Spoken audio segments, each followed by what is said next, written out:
Eliza is about 18 years old and she sells flowers on the corner of Tottenham Court Road. She is incredibly cockney. She hasn't had very nice opportunities in life at the moment. She is a common flower girl. She is what Higgins calls a squash cabbage leaf.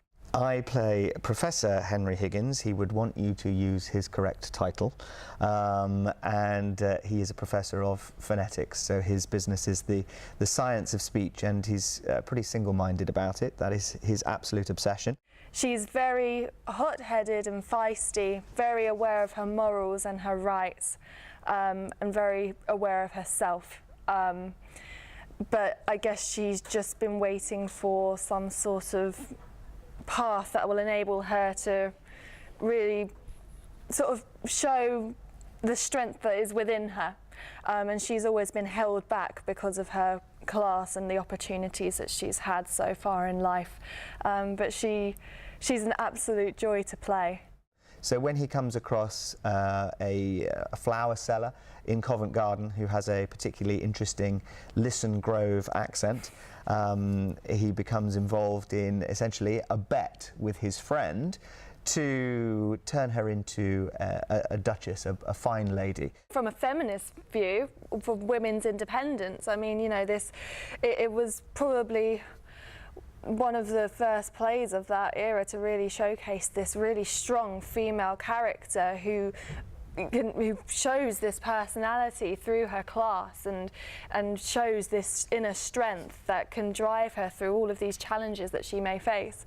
And it shows a woman with a strong mind and a brain and, you know, and the power to change herself and to grow as an individual and to believe in herself and believe in her rights. And I just think it's a fantastic way to showcase that in this play, the way she develops and changes and the journey she goes on.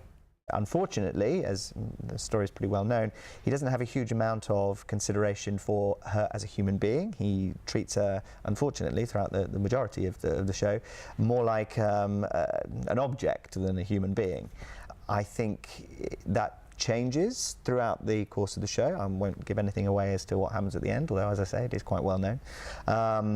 But I think he has to deal with some emotions and some feelings that start to manifest themselves that he's not expecting, and that actually usually he disregards or is able to cram right down out of sight, so that yeah, he learns quite a lot about himself, I think, during the play. But it's a great story.